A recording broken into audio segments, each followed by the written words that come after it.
Hello दोस्तों, कैसे हैं सब? मेरा नाम है हिमांशु और मैं स्वागत करता हूं आप सबका आपके अपने चैनल कॉमिक वर्ल्ड पर। तो चलिए दोस्तों, आज हम शुरू करते हैं राज कॉमिक्स में बाकीलाल सीरीज की अगली कॉमिक्स, होली है। एक दिन उस समय जबकि राज दरबार की कार्रवाई शुरू होने वाली थी। बोलो साचे दरबार की जय, जयकारा शेरवाली का। तो फिर सारे बोलो, सचिया जोता वाली माता तेरी सदा ही जय जय। भाई जोर से बोलो, जय माता की। जुबान नहीं घिसती, जय माता की। मैं नहीं सुनिया, जय माता की।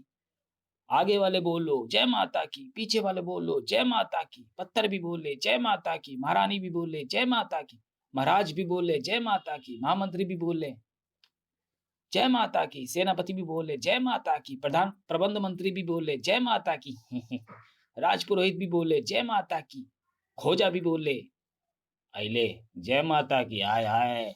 राजा भी बोले जय माता की, प्रजा भी बोले जय माता की। हो चलो बुलावा आया है, माता ने बुलाया है, तूने मुझे बुलाया शेरवालिए। मैं आया शेरवालिए, जय माता की। अरे, पर हम तो मुच्छड़, मेरा मतलब महाराज ने राज कार्रवाई के लिए बुलाया था ना राजकुमार मोहक सिंह। हाँ, पर यहाँ तो जागरण हो रहा है बाकीलाल चाचा। बाकीलाल भी बोले, बाकीलाल भी बोले। महाराज, बाकीलाल नहीं बोलता। किंतु महाराज, मैं पूछता हूँ कि ये सब क्या हो रहा है? महामंत्री जी, ये तो राज दरबार का समय था और शुरू होनी थी राज कार्रवाई। ये जागरण कैसे शुरू हो गया? ये तो प्रबंध मंत्री ही बता सकते हैं महाराज। मैं? मगर महाराज, मुझे क्या पता। जब मैंने नारा मंत्री को बिना ढोल मंजीरों और झनकनों के कीर्तन करते देखा तो मैंने ढोल मंजीरों और झनकनों का प्रबंध कर दिया, क्योंकि मेरा काम है प्रबंध करना। इस पूरे प्रबंध में 2,500 पौने 3 स्वर्ण मुद्राएं खर्च हो गई हैं, जिसमें 20 खोटी मुद्राएं भी मैंने चला दी। हे। नारा मंत्री, जवाब दो, तुम्हें जागरण करने का आदेश किसने दिया था? हलवे का प्रसाद मुझे भी देना, पर मैं 2 पत्ते लूंगा। अबे धक्का मत दे। और जब महामंत्री ने नारा मंत्री को झिंझोड़ा तो ओ महाराज विक्रम सिंह की जय। क्षमा चाहता हूँ महाराज, जरा आंख लग गई थी और सपनों में मैं जागरण करवा रहा था। पर महाराज, आप मजीरे क्यों बजा रहे हैं? नारा मंत्री, मुंह धोकर आओ। अजी, कभी आपने भी मुंह धोया दरबार आने से पहले? दातुन तक नहीं किया। कमाल है। महाराज जागरण करवा रहे थे तो मुझे नारे लगवाने के लिए उठाया क्यों नहीं? पर बांकीलाल, राज दरबार की कार्रवाई के वक्त तुम कहाँ चले गए थे? वो मैं महाराज, पिताश्री, बाकीलाल चाचा के मुंह पर चिड़िया बीट कर गई थी और ये मुंह धोने गए थे। लौटने लगे तो गोबर में पाँव पड़ गया, पाँव धोया तो गधे ने दुलत्ती चढ़कर कीचड़ में ढकेल दिया। तब स्नान के बाद बाकीलाल चाचा यहाँ लौटे हैं। तब तक प्रबंध मंत्री ढोल मंजीरे एकत्रित कर चुका था। मगर बाकीलाल, ये सारी प्रजा यहाँ से अब जा क्यों नहीं रही? ओफो, आपकी तो बुद्धि भी आपके शरीर की तरह मोटी है पिताश्री। जागरण के बाद प्रसाद नहीं बंटवाएंगे क्या? मगर महाराज, पहले आरती जरूरी है। फिर आरती मंत्री ने तुरंत कर दी आरती। बोलो ओम जय जगदीश हरे, स्वामी दक्षिणा से जेब भरे, राज पुरोहित के दोनों हाथों में लड्डू जेब पहले से भरे। बोलो ओम जय जगदीश हरे।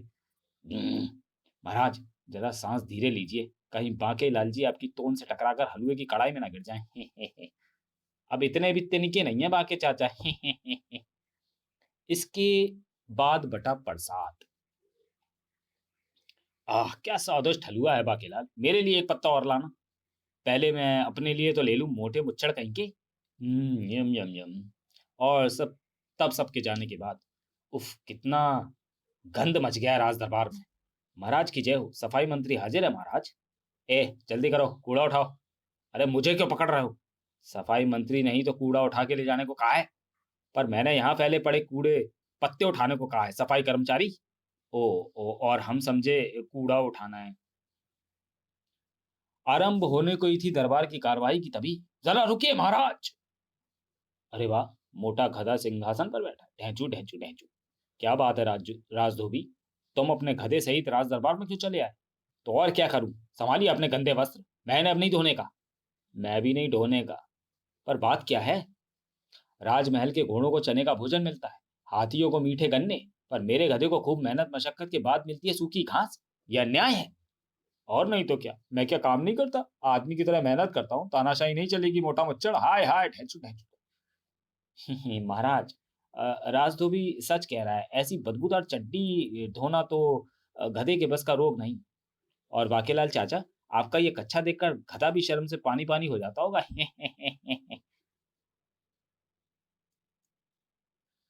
महामंत्री ने राजधोबी के गधे को भी भविष्य में विक्रम सिंह की खुराक में से चने की खुराक देने का वायदा कर उसे रवाना किया। और तब, महामंत्री जी, अब इससे पहले कि कोई और गधा आ जाए, जल्दी से राज दरबार की कार्रवाई आरंभ कीजिए। जी नहीं महाराज, इतने ही काफी हैं मुझे छोड़कर। मैं दरबार की कार्रवाई आरंभ करता हूँ। महाराज, होली का पर्व विशालगढ़ में धूमधाम से ही मनाने की प्रथा रही है, और परसों है होली। होली मिलन की व्यवस्था किस प्रकार की जाएगी, यही सब तय करने के लिए हम सब एकत्रित हुए हैं। क्या परसों होली है? यानी कि परसों नहाना पड़ेगा? आहा महाराज, आप तो जानते हैं कि मुझे आपका मुंह काला करने का कितना भयंकर शौक है। मगर पिछले वो 2 वर्षों से मैं अपनी इस इच्छा को मन में दबाए बैठी हूँ। इस बार सारी भड़ास निकालूंगी। क्या होली, जिससे मुझे सख्त नफरत है? सेनापति भला कहाँ चुप रहने वाला था। होली तो आपका भी परम प्रिय त्योहार है महाराज। मुझे अच्छी तरह से याद है कि 2 साल पहले होली पर मेरी सलाह पर आप पहले ही अपना मुंह काला करके होली खेलने आए थे, ताकि कोई दूसरा आपका मुंह काला ना कर सके। और तब पहले मैंने महाराज के चेहरे पर सफेदे सफेदे से रंगा था, और फिर मले थे कई रंग। और भूल गए महाराज, जब आपको देखकर आपके ससुर जी चीख मारकर बेहोश हो गए थे। उन्होंने आपको सतरंगा भूत समझ लिया था। आप भूत लग भी रहे थे महाराज। हाँ भाई, रंगों के इस त्योहार में ये सब किस्से तो होते ही रहते हैं। जैसे सेनापति के पीछे कुत्ते पड़ गए थे। ये तो शुक्र है कि उन्होंने सेनापति जी को काटा नहीं, वरना कुत्ते बेचारे जिंदा भी ना बचते। बाकेलाल चाचा, ये होली क्या होती है? बेटे, पागलों का त्योहार होता है। पिताजी, बाकेलाल चाचा कह रहे हैं कि होली पागलों का त्योहार होता है। क्या आप सब पागल हैं? बाकेलाल, हमारा पुत्र क्या कह रहा है? मेरे कहने का मतलब था महाराज कि यही एक ऐसा त्योहार है जिसमें लोग खुशी के रंगों से पागल हो जाते हैं। महाराज, पागलों की बात पर ध्यान मत दें। मेरे विचार में अब होली मनाने के पहलुओं पर विचार विमर्श कर लिया जाए, क्योंकि मुझे घर भी जाना है। लाल मिर्ची को बारीक पीसना है रंग में मिलाने के लिए। सेनापति मरखप, पहले तुम ही अपनी इच्छा व्यक्त करो। हे महाराज, मैं तो चाहता हूं कि इस बार होली से पूर्व एक गंधर्व दौड़, मतलब गधों की दौड़ कराई जाए। गधा दौड़? वाह! मगर सेनापति जी, आप तो पीछे छूट जाएंगे। ओह, मैं तो भूल ही गया था कि आगे तो आप ही होंगे। महाराज, आप भाग लेंगे या नहीं? बाकीलाल, क्या मतलब है तुम्हारा? मेरा मतलब है महाराज कि राजगधा भी इस दौड़ में शामिल होना चाहिए। तो इसी बात पर बोलो, गधे, मेरा मतलब राजा विक्रम सिंह की जय। आइले, मेरे विचार में तो महामूल सम्मेलन कराना ठीक रहेगा महाराज। तो ये और क्या चल रहा है खोजा? पर मैं और माता जी बीच में फंसे हुए हैं। मेरा सबूत ठीक कहता है। बहुत नटखट हो गया राजकुमार मोहक सिंह, पर खोजा ठीक कहता है। इस सम्मेलन में हम एक महामूर्ख चुनेंगे। चुनने की क्या जरूरत है? सिंहासन पे बैठा दिख नहीं रहा क्या? हैं? मेरे साथ? सबके विचार जानने के बाद हमें गधे की बात पसंद आई। मतलब गंधर्व दौड़ का प्रस्ताव पसंद आया। कल होगी गंधर्व दौड़ प्रतियोगिता। किंतु महाराज, इस दौड़ को रोमांचक बनाने के लिए प्रत्येक गधा पर महल के विशिष्ट व्यक्तियों के नाम भी लिखूं, जैसे सेनापति का, महामंत्री का, पिताश्री का, बाकेलाल चाचा का। खूब मजा आएगा। अति उत्तम।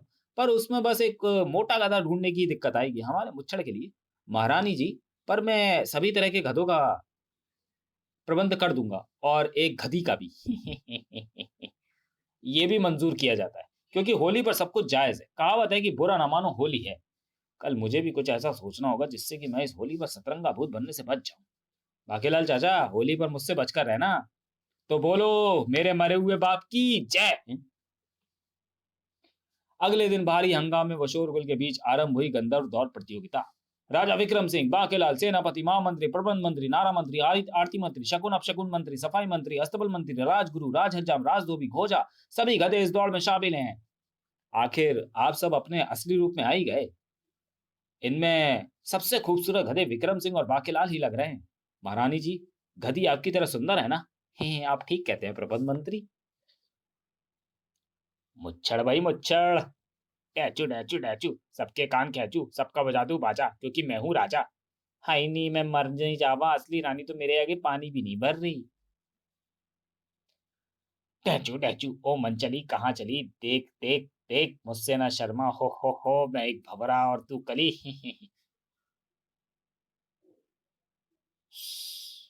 लड़ जानिए, मर जानिया, नास पिटिया, ढैचू ढैचू अजी सुनते हो? अरे ये क्या, सेनापति तो गधी के पीछे ही पड़ गया। रानी स्वर्णलता बोल, रानी स्वर्णलता। पराई गधी को छेड़ने लगा। छेड़ने छेड़ने लाग रिया से।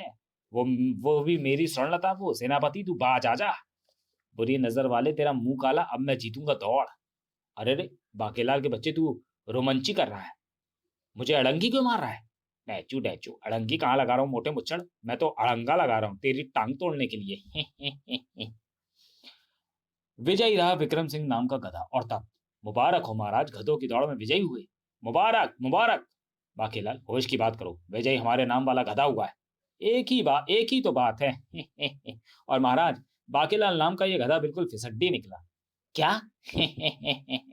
मुझे अचानक जोड़ों का दर्द ना हो गया होता तो मैं ही जीतता। पर बाकेलाल चाचा का स्वागत तो फिसड्डी रहने पर भी होना चाहिए। इसी बात पर बोलो बाकेलाल चाचा, मेरा मतलब गधे बाकेलाल की। डैचू डैचू डैचू। भाई बुरा ना मानो, होली है। मैं कहाँ बुरा मान रहा हूँ। विशालगढ़ के जंगल के दक्षिणी छोर में। आहा, आहा मजा आ गया, यम यम यम। वाह वाह, अरे मेरी बीमार कली, क्या पकौड़ा तला है तूने मानव के कान का। अजी तो चटकारे क्यों भर रहे हो, जल्दी से सटको कान का पकौड़ा। और ये लो गर्मा गर्म आग का पकौड़ा। हे। आग का पकौड़ा, वाह, मेरा तो दिल कर रहा है पकौड़े बनाने वाले तेरे ये हाथ चूम लूं। हटो शैतान कहीं के। पर पहले थोड़ी चटनी तो दे दे चाटने के लिए। लो जी, भेजे और दिल के खून से बनाइए ये चटनी। हाय ममड़ जावा, पर अब तू कौन सी चीज का पकौड़ा खिला रही है? नाक, मुंह, जीभ, गर्दन, छाती, उंगलियां, पेट और आगे मत पूछो जी, अभी तो बहुत सारी चीजें बाकी हैं, पर बेसन खत्म होने वाला है। और हाँ, तूने मेरे शिकार के सामान की तलाशी ले ली या नहीं? इसके पास सिर्फ सूखे रंगों के 2 थैले मिले हैं। क्या? सूखे रंगों के थैले? ये तो गुलाल है जिसकी खरीदारी सीए मानव होली से एक दिन पूर्व करते हैं। इसका मतलब कल होली है, रंगों का त्योहार। बस मेरी बीमार कली, बस पकौड़े बनाने बंद कर दे, क्योंकि अब हमें करनी है होली की तैयारी। प्रत्येक बरस की तरह मैं इस साल भी होली खेलूंगा। होली तो मेरा प्रिय पर्व है। हे। और मानवों के साथ होली खेलने का तो मजा ही कुछ और है। उधर विशालगढ़ में उसी समय, महाराज, मुझे 2 दिन की छुट्टी चाहिए। क्या? मगर कल तो होली है सेनापति। महाराज, समाचार मिला है कि कल राक्षस कोकलाची पाकी जिम्मा रात होली खेलने के विशालगढ़ आ सकता है, और मेरी तबीयत 2 दिन तक खराब रहेगी। देखिए, खांसी तो अभी शुरू हो गई, शाम तक बुखार भी आ सकता है। कल गर्दन ऐंठ सकती है, पर सारी बीमारी राक्षस के आने ना आने पर निर्भर करती है। राक्षस कोकलाची पाकी, ये कौन है? हंसियों मत बे। बहरा है क्या बे? ऐसा मतलब है महाराज, मेरा मतलब है महाराज कि कोकलाची पाकी एक भयानक राक्षस है जिसे मानवों से होली खेलने का बहुत शौक है। पिछले बरस तो वो टीकमगढ़ में होली जलाने भी पहुंच गया, और उसने लोगों की देखा देखी इतनी विशाल होली जलाई कि पूरा नगर ही भस्म हो गया। होली तो जला ली, अब कल आकर होली खेलूंगा होली।